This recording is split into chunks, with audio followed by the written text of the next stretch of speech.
Sikh Federation of Canada and the BC Gurdwaras Council. I'd like to just start off by saying that the purpose of this press conference will touch on a number of different issues. The trip to India by the Canadian government under Prime Minister Carney right now will be the center of that, along with a couple of other issues we want to get to. One is the potential redaction of material from not only Mr. Nijjar's case under the Canada Justice Department and using the Canada Evidence Act to do those redactions, potentially what that could mean for safety and security in Canada, as we've seen similar redactions happen in 2016, 17, and 18, which laid the groundwork potentially for Indian operatives and agents to operate in Canada, leading to the assassination of Mr. Nijjar. Along with that also, there is an opportunity to discuss ongoing threats to Sikh activists, duty to warrants that have been provided this week to myself and my family. We will answer questions around that as well. And finally, the ultimatum that we have put out to all three political parties from the Conservatives, the Liberals, and the NDP just 48 hours ago, with ultimatum deadlines coming up tomorrow morning at 8 a.m. and also up until April 3rd. And we will be sharing the details of that as well as to what that will entail.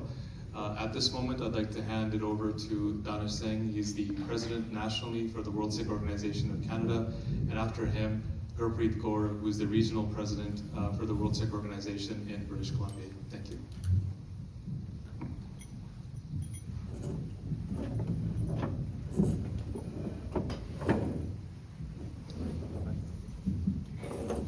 Vaheguru Ji Ka Khalsa, Vaheguru Ji Ki Fateh.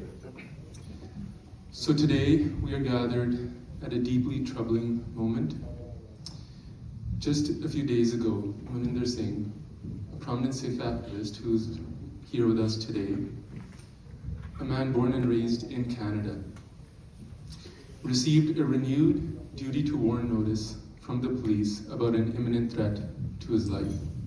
Except for the first time, this also extended to his family, his wife, and his children. Now, this is the fourth such notice that he's received since 2022. So let's look back and see what happened the last time such warnings were issued.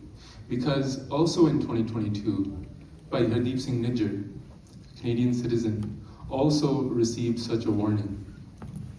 And then in June 2023, he was assassinated on the very grounds of this Gurdwara in Surrey, BC. So these warnings reflect a documented and deadly pattern. And yet, yesterday, we got to hear from a senior federal government official that the government of India is no longer linked to any violent crime or activity in Canada. And so we say this clearly and without any hesitation, that that claim does not reflect the lived reality of Sikhs in Canada. We continue to see individuals being harassed, we continue to see families being intimidated, and we continue to see these police warnings go out for credible threats. And nothing has been publicly presented to show that these violent criminal networks that the RCMP identified in October 2024 have been dismantled.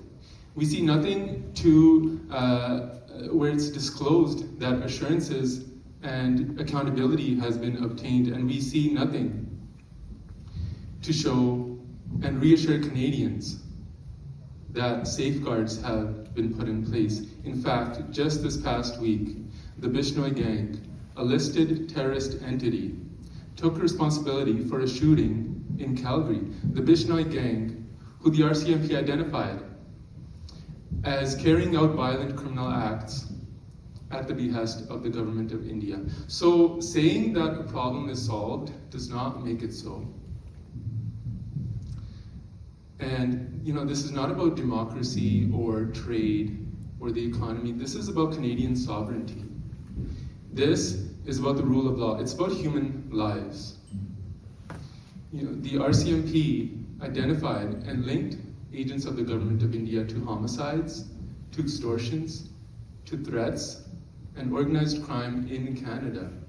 And 6 Indian diplomats were expelled from the country for their links and their participation in clandestine activities related to these investigations. And former government officials have confirmed that the intelligence that led to these conclusions was serious and credible. So for now, hearing from the government that these threats no longer exist, Canadians deserve to know why. What has changed? What assurances have been obtained? What mechanisms have been put in place to ensure that these violent acts end? And why are Sikh activists still receiving police warnings? So today, on behalf of Sikh organizations across Canada, we are calling for 3 clear and responsible actions. First, we're calling on the Government of Canada to commit to maximum transparency around Indian foreign interference and transnational repression. And any intelligence from Five Eyes partners must be protected, but there should be public summaries made available so that Canadians can understand the scope and the extent of this threat. Accountability requires daylight. Second, we call on Parliament to resume the October 2024 study into Indian electoral interference and criminal activity in Canada, and then present a final report to the House of Commons. This work must not be allowed to disappear quietly. And third, we call on the Government of Canada to establish an independent public inquiry to review the circumstances around Bhai Singh Nijjar's assassination, and to review the transnational repression and foreign interference carried out in Canada by agents of the Government of India. So, make no mistake, we are deeply disappointed by this government's absolute capitulation and appeasement and unprincipled approach when it comes to ties with India. Activists are continuing to be harassed. We continue to see families get warnings for risk to their lives. And yet we're supposed to believe that this problem has been solved. We cannot accept that. For this government, diplomacy and trade cannot come at the expense of sovereignty, justice, and human life. So we stand with Sikh activists across the country who continue to freely raise their voices in the face of intimidation. And we stand for the principle that no foreign government should have the right to carry out violent criminal operations on Canadian soil. And we will continue to demand accountability until such principle is upheld. Thank you.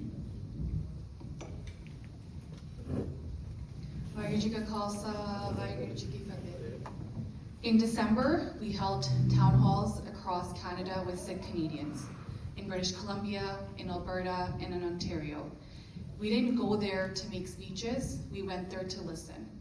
And what we heard was consistent, urgent, and deeply troubling. Across the country, and especially here in British Columbia, we heard from Sikh Canadians, and they expressed fear, frustration, and a growing lack of confidence in our government's willingness to protect them. In city after city, community members rose and described extortion calls, demands for money, threats against their families. Some described shots fired at their businesses, others described violence targeted against their homes. People kept returning to the same question: where is the leadership? Here in BC, Premier David Eby had a responsibility to speak clearly and decisively when Sikh communities across BC are being targeted by organized criminal networks that are linked to the government of India. Instead, what we received was silence, caution, and diplomatic relations with India. While extortions continued in Surrey, Abbotsford, across the Lower Mainland, while families continued to live in fear, our governments decided to take trips to India and continue these diplomatic relations with India without any public assurances being made. At the federal level, we are now being told that India has no link to violent crimes in Canada anymore. How does this connection magically disappear? Nothing public has been presented, no public evidence has been shared to show that the organized criminal gangs like the Bishnoi gang are no longer connected to the government of India, no transparent accounting has been offered. To tell communities who are continuing to live these realities that this connection somehow has magically disappeared is not reassuring. It is dishonest, it is insulting, and it is gaslighting at its highest level. At every December town hall that we did, people asked the same questions. If these networks are publicly identified by our national police, then how are they continuing to operate in Canada? Why are Sikh Canadians and Sikh activists continuing to receive threats? Why has there been no clear public accounting of what has changed, if something has changed? Many participants in our town halls expressed a painful belief that trade and diplomatic relations and considerations are being prioritized over their safety. They feel that diplomacy is moving forward while accountability stands still. This isn't just about trade policy. This is about public safety and Canadian sovereignty. When organized criminal networks linked by our own national police to the government of India to transnational repression are continuing to intimidate and extort Canadian Sikhs, this is not just our community's issue. This is a Canadian issue. Declaring that the threat is reduced does not reduce it. Reassurances without transparency does not restore confidence. Our community is not asking for special treatment. We are asking for equal protection under the law. Canadian sovereignty is not negotiable. Public safety is not negotiable. The lives and livelihoods of Sikh Canadians are not negotiable. We will continue to raise these concerns, not to inflame, but to insist equal protection and that the rule of law applies equally and transparently to everyone. This is what we have been asking for since the assassination of Bhai Hardeep Singh Nijjar, and this is what we are asking for today. Thank you.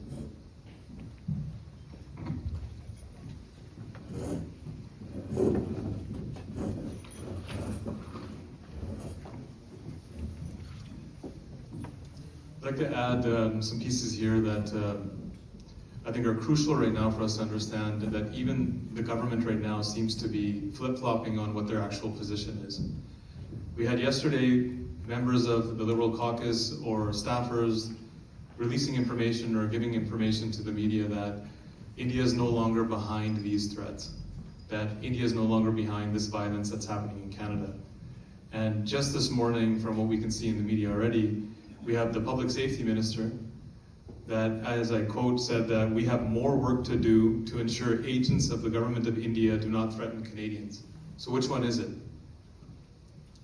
You're going on a trip to shake hands with people that have the blood of Canadians on their hands, and you can't make up your mind whether or not there's still a threat to your people.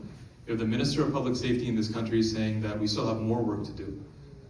And that's just a few hours ago. And I think the frustration that you're going to hear in this press conference is that we can't get a straight answer. We've been, the letter writing campaigns, the email campaigns, the town halls that have been happening, the media in the Punjabi Sikh community that's been covering the story, no supports for Surrey, Brampton, across the country where our communities are residing. At some point, the question has to become why. If this was happening to any other community, would this be the response from this government? And then that begs us a question, as in the things that they are telling us. We have Minister Anand that has repeatedly, since she has taken on this position, telling the Sikh community, and all Canadians for that matter, that law enforcement to law enforcement dialogue is happening between the countries. To that, I think all of my colleagues here and myself would say, what has been the result of that dialogue? Has the violence stopped? Have the streets of Canada become safer? Have there been less extortions? Has there been less violence? Has there been less threats? Has there been less murders on our streets? Has there been less duty to warns to Sikh activists and others across the country? Their families and kids are being drawn into it now. So what is actually this law enforcement to law enforcement dialogue has produced is an uptick in every single thing that I just listed off. The violence has increased, the extortions have increased, the murder has increased, the political assassination conversation around Sikh activists has come back.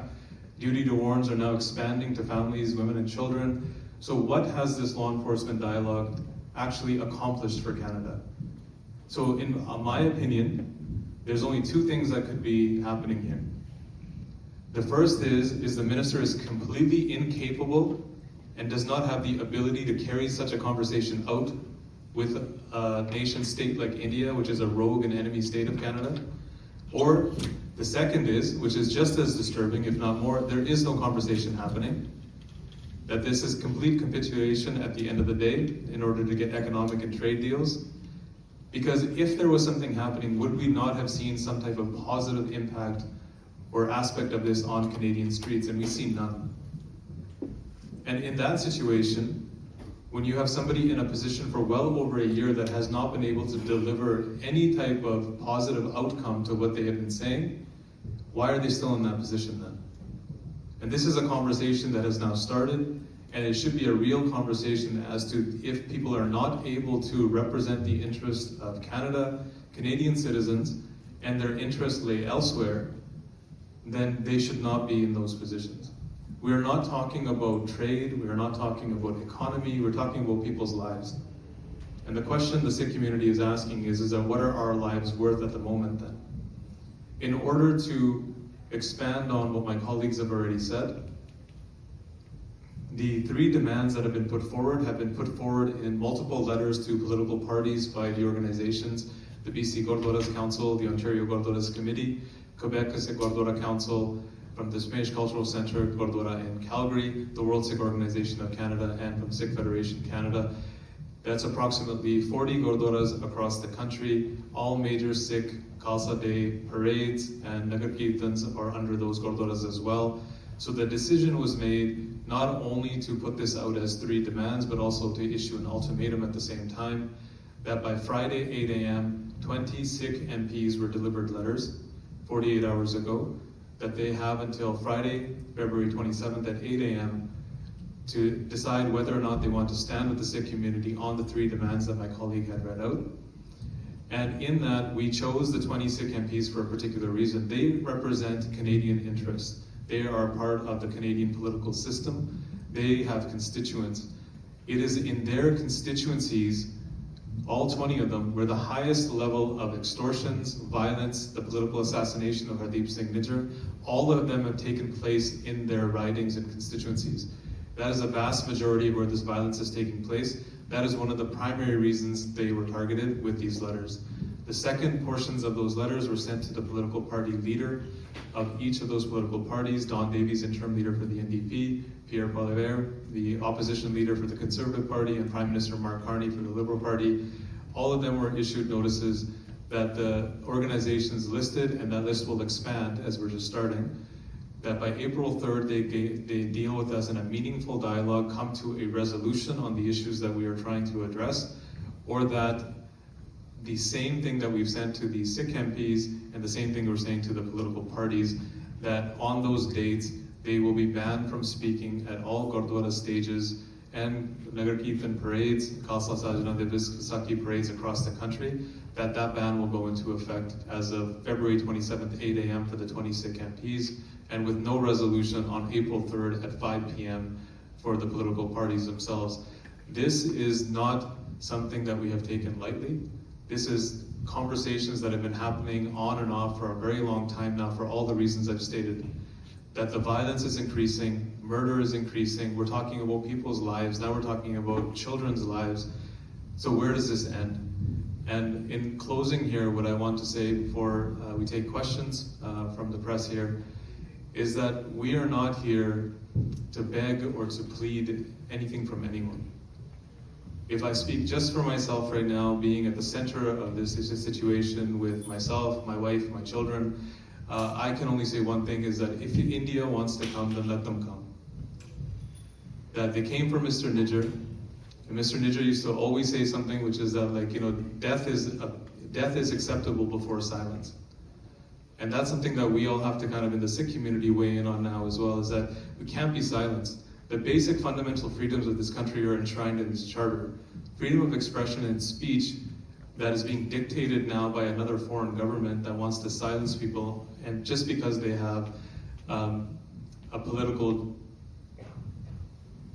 at the end of the day, a political disagreement on what these people believe, like the Sikhs in India, that if they're going to come here and start silencing people through fear tactics, threat tactics, or with actual violence and murder, then all of that has to be checked.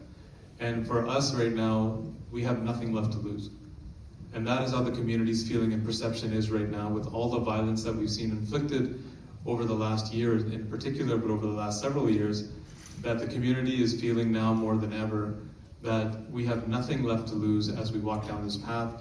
We have to be strong, we have to hold people accountable, we have to figure out why Canada so badly wants to court India right now when we have multiple layers of evidence from law enforcement to intelligence to the government itself, to Prime Minister Trudeau's comments in the House of Commons. We have everything right in front of us as to what India has been doing here with transnational repression and foreign interference, meddling in our elections, undermining our democratic institutions, ultimately undermining the sovereignty of Canada.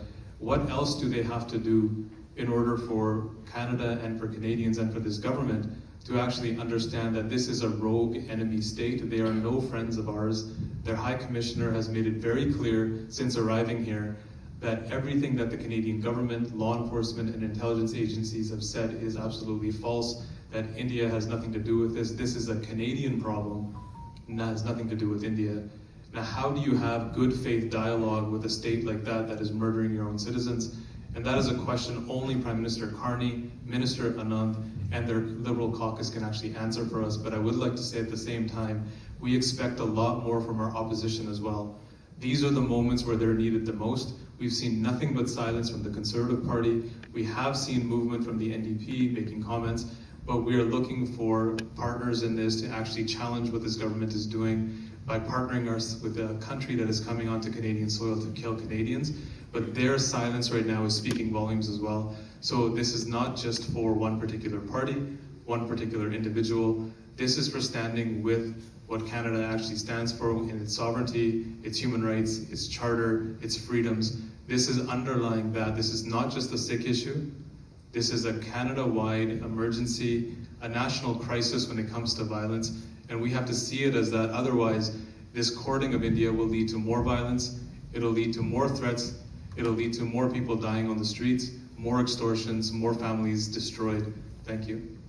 And at this time, any questions from our press here, we can start taking those. And if you could just let us know who the question is for, and we'll pass the mic over to them. Yeah, well, all of you, Syndrome with CTV, you've touched on it all well already, but I'll cut to the chase. The Prime Minister, or I should say the government, has made it very clear they don't believe that India is still the threat that it was. That's a big statement to make, especially with everything going on. Why do you think they would make that statement if they didn't believe it? I can start us off there. I think that it's just basically the relationship. They're going to India. They figured they could get away with it. In the midst of all this violence that's happening now, I don't see how you can make that without actually just thinking that basically, the Sikh community are idiots that are just going to go quiet and get out of the way. And I think that's a miscalculation on their part. That as in thinking that they can actually make such a bold statement like that, and then within 24 hours reversing that statement is the most comical thing I've seen in a very long time. That you have the public safety minister, we're not talking about a staffer, we're not talking about somebody that's in some backroom bencher. We have the public safety minister saying that we still have to be very concerned about how India is threatening Canadians on Canadian soil, and that we have a lot of work to do around that. And that's where I started the conversation of like, which one is it? So, I don't think they believe it themselves. I think the pandering to India, to Mr. Modi, to Mr. Doval, to Mr. Amit Shah, that those individuals that are actually responsible for Canadian lives being lost here in Canada, that this pandering has gone to its limit here. And I think there's no other reason why, otherwise you wouldn't have the Minister of Public Safety completely reverse on that comment this morning. And just to address their claim that this is all for the sake of trade as a pivot away from the US, and that gives way to such a sense of cognitive dissonance there, where the US, we're pivoting away because of their economic threats and their tariffs and such, and they're threatening our sovereignty as well. And from India, it's one step above. It's not economic threats, it's threats to people's lives and their families. And we don't see that same treatment of India as we do with the US. So that absolutely makes no sense. Well, I could follow up on that one, because you touched on how about this? Give us an idea, if you could, in terms of safety, how the humanity is feeling. Oh. You got me? If you could give us an idea, the community itself, in terms of safety, how the community is feeling at the moment. I think from our perspective, the community is resilient, the community is strong. Worrying about safety doesn't mean you're scared. And that's one thing I want to distinguish between. There's a worry about the safety of our children, there's a worry about the safety of our community, but people aren't scared. People are now willing to actually fight back however they can, and that is a situation that we're barreling towards in general. So when I made a comment that if India wants to come, then let them come. But then what is that going to translate into? I have no idea. I have a family to protect, I have children to protect, me and my wife both do. So we will go to whatever extent to protect our family. Like I think anyone else in this room would as well. So, and in that stage, is that the situation that we're setting up? Is that the Canada we want then? That you leave people to their own when a foreign government is trying to kill them, and then what will that lead to? So I think the community is worried about the safety of its members, but by no means is this community afraid that if India wants to take this line, that the community will fight back in any way that they can.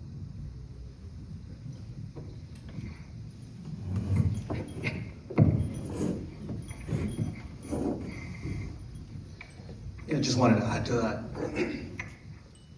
Jaskardan Sandhu, I'm regional president for Alberta with the World Sikh Organization of Canada.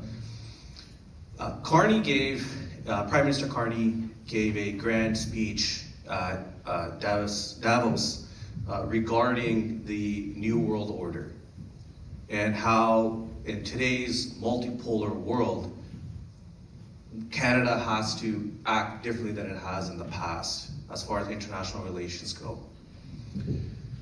The question becomes, does the New World Order mean trade without accountability? Does it mean trade without guarantees of the safety and security of your own people? One of the core principles of any state is to protect its citizens from foreign interest, transnational repression, foreign interference, and so on. And if we look at what's happening right now in the Sikh community, the question about safety is an important one because what's happening currently is unprecedented. What is currently happening in Canada is, quite frankly, state-sponsored terrorism from a foreign country we are trying to build, in our opinion again, mistakenly, renew ties without that accountability. If we go back and we look at what has happened and transpired over the last few years, it's first and foremost our public inquiry into foreign interference, finding India to be one of the, if not the main culprit of foreign interference and electoral interference in our country, putting our institutions, our very institutions that we hold very dearly at risk. Then we learned that India was conducting transnational repression in Canada. We learned that multiple ways. We learned that obviously through comments from CSIS and from police agencies and government officials, but we also learned it from a US indictment that has now resulted in conviction of an Indian national that had been sent and resourced to target multiple Sikhs in the diaspora, and not just the United States, but Canada as well. All of this is in a US indictment that has now been proven in American courts. We also know from the RCMP that India is conducting this transnational repression through the use of the Bishnoi Gang, an Indian national group, criminal enterprise. And that India, according to the RCMP, is using the Bishnoi Gang to conduct extortions, homicides, arsons, and other criminal activities. Shortly thereafter, Canada identifies and lists the Bishnoi Gang as a terrorist entity.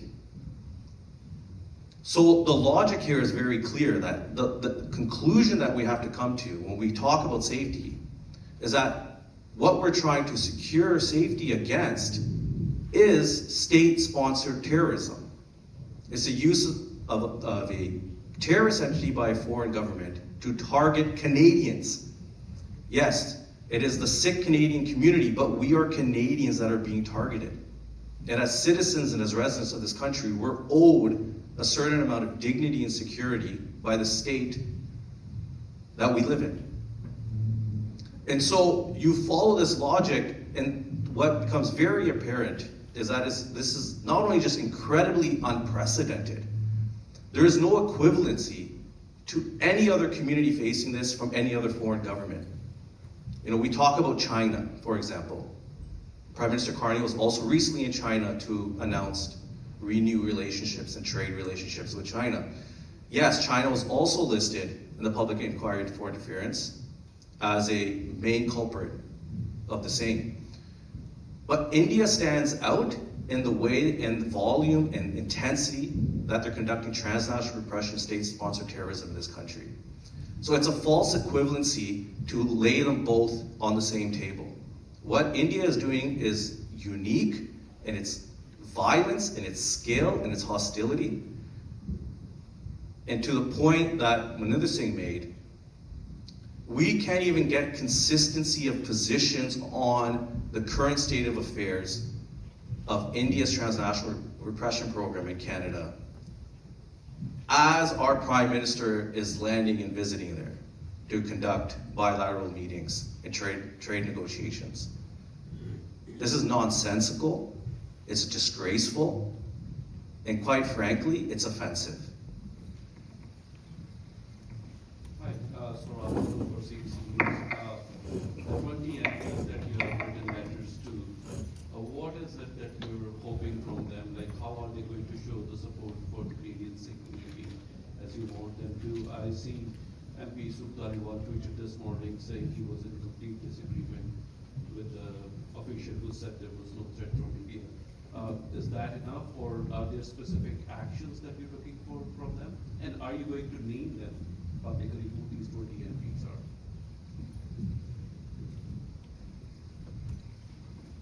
So to start the question off, we have three specific demands that were in the letter that Danish Singh spoke to earlier, which is basically around like a commitment to a a public commission on India and their transnational repression of foreign interference in Canada was something we've been asking for. The restart of the Public Safety Committee investigation in 2024 around India's transnational repression, along with no redaction of India in public documents that could lead to more violence from India, including Mr. Nijjar's trial, that all of those things are the baseline. I'm just kind of like paraphrasing the demands, that they have to stand on those. Like based on Twitter or like Instagram posts and things like that won't be enough, that they actually have to respond to the letter and agree with those positions, and then work with us on those positions. And those are nothing new. At least two of those demands have been going on since Mr. Nijjar's assassination. And the government actually started up the Public Safety Committee for that purpose. So this is not going extraordinary at all. This is actually working within the framework of Canada's justice system and its political system to actually gain that. Now, making these things public, most definitely. We've sent the letters to media. We will send a list of the names of the individuals that the letters have been sent to. It should all be in the public domain. There's no reason to, just send these privately and expect some type of private result. If these bans are put in place by tomorrow morning, we definitely will release all of that to the public and to the Sikh congregations across the country as well. So it's absolutely going to be very public. The email writing and the letter campaigns and the petition campaigns are ongoing. We will use every political activist type mechanism available to us in Canada to push this issue further and not let it die.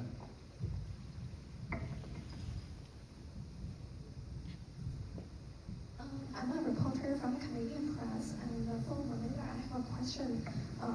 I hate to ask, is it okay to ask you to walk us through about the threat you have received over the weekend from VPD, and what was the reaction when you first heard from it? And you mentioned about your wife and your children has also been targeted, and do you think the Indian government is behind it, and why? Thank you. I received the threat on Sunday evening at my home. Vancouver Police Department, VPD attended. A detective come to the door, walk me through the immediate threat to life. Some of the information that's already out is that there was an informant that they had working for them that brought the information back to BPD. The informant said that there was a credible, ongoing, and immediate threat to my life, but that threat actually extended to my wife and 2 children, ages 13 and 17, as well. So when the BPD officer provided the duty to warn, the duty to warn was to myself, and it was to my wife and 2 children as well. I did have the audio clips of that. I've made that available to many of the media that have asked for it, just to make sure that it's verified. I provided the name of the BPD attending detective as well, so there was no chance that somebody could say that this wasn't real. That a few days before the Prime Minister is going to India, that this is still happening.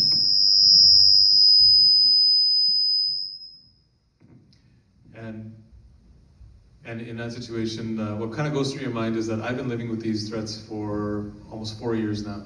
When me and Mr. Nijjar got these threats in July of 2022, there's over a dozen other Sikh activists across the country. We have one of the committee members of this very Gurdwara, Gurmeet Singh Tour. He was issued a warning in August of 2023. We have other activists across the country. Inderjeet Singh Gosal from Brampton multiple times received warnings as well. So it's not limited to one person. The difference was, though, the family. That no other person, no other activist has yet seen this, and it doesn't mean it's not going to extend to them. So my wife and children are aware of the threat. I've worked as an individual in the community for 20-25 years. It's not unexpected that India would fall to this kind of like low level to target women and children as well. And I don't put it past them to do so. So we are taking it seriously, but like I said before, taking things seriously and worrying about safety doesn't mean you're afraid. So absolutely not afraid of what they could try to do. I saw my friend Mr. Nijjar kind of lead us in that way. Everyone at this table knew him very well. We knew what he stood up for. That's why his picture is behind us today as well, because this is an extension of what India did to him, is now almost on the entire community. The same thing that he was warning us about for years has come full face now in front of us. So I won't make this about me, but since it has kind of zeroed in on this particular warning, I would say why India? The last part of your question was like, why do I think it's India? I've received no extortions, and no one wants money from me ever. Every time I've received a warning, it's been because of peaking political activity that's going on potentially in the community. Me and Mr. Nijjar got these warnings in July of 2022. He was assassinated in June of 2023. There's more than a dozen other Sikh activists in the country that also have these warnings, and none of them are victims of extortion crime or anything like that. This all has to do with political activity, and on the flip side, if you look at what the Canadian government has said, whether it's Prime Minister Trudeau in September of 2023, saying that these are agents of the government of India are behind the assassination of Mr. Nijjar. If you look at the expulsion of Indian diplomats in October of 2024, if you look at David Morrison, the ex-foreign deputy minister for Canada as well, saying that Amit Shah is the architect of this violence, using criminal syndicates like the Bishnoi gang to operate in Canada, commit violence in this country. If you look at Mike Duhem, the RCMP commissioner nationally for Canada, saying that they believe that these criminal syndicates are being operated through India, that India is behind this violence of extortion as well. Basically, India manufactures violence, they export it to Canada, and they make it trying to look like this is a domestic problem within Canada, when it's all exported violence that's coming here. So when I look at it in that pattern, and not in a silo of just myself as an individual, they are trying to silence our entire community. They are not trying to silence one person. This is about the entire Sikh community in Canada that is standing up, is speaking out, is unveiling India's horrible human rights record against Dalits, against Christians, against against Muslims, and against people like in Kashmir and Manipur. This issue goes much, much broader, but the Sikh community is extremely vocal. The Sikh community will not bow down to their fear tactics. We never have and we never will. So one of the reasons for this press conference is just that, to kind of make that point abundantly clear that we are not afraid of India, but we expect a lot more out of our government in Canada.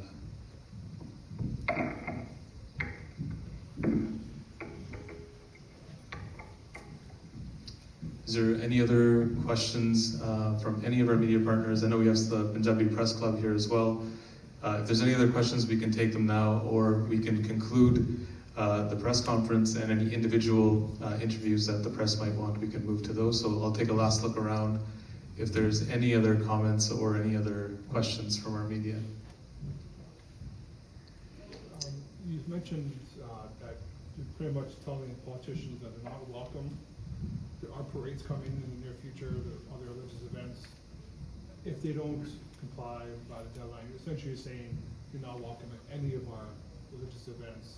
The parade is the big one, where all leaders show up with their teams. What we're saying is that they wouldn't be welcome to speak. Sikh gurdwaras and Sikh places of gathering, everyone is welcome, even in their political roles, which we have disagreements with them on. As members of the congregation, as members of the public, we would not stop anyone from attending, but speaking from Sikh spaces and stages should always be for those that are actually standing with the community or standing on the right side of history. In this situation, we believe they're not. So they would not be welcome to speak from the stages or address the congregation from any of those organizations and gurdwaras that I mentioned. I don't see any other questions or comments here, but I do have something in closing that I just wanted to say.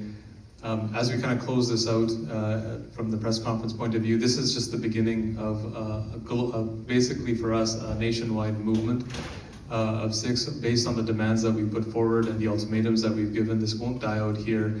We will galvanize our community, our youth, our SSAs, and every aspect of Canadian life, and reach out to other partners in the political spectrum, the civil liberties, from human rights organizations, and work with them on this issue as well. This is not the Sikhs standing in a silo alone. We have many partners that have already reached out. Our movement will only grow, and the movement is to hold the government accountable. The movement is to ensure that Canada is a safe place for everyone, including the Sikh community. And this movement of people is really there for the last 3 years. We've been doing this anyways.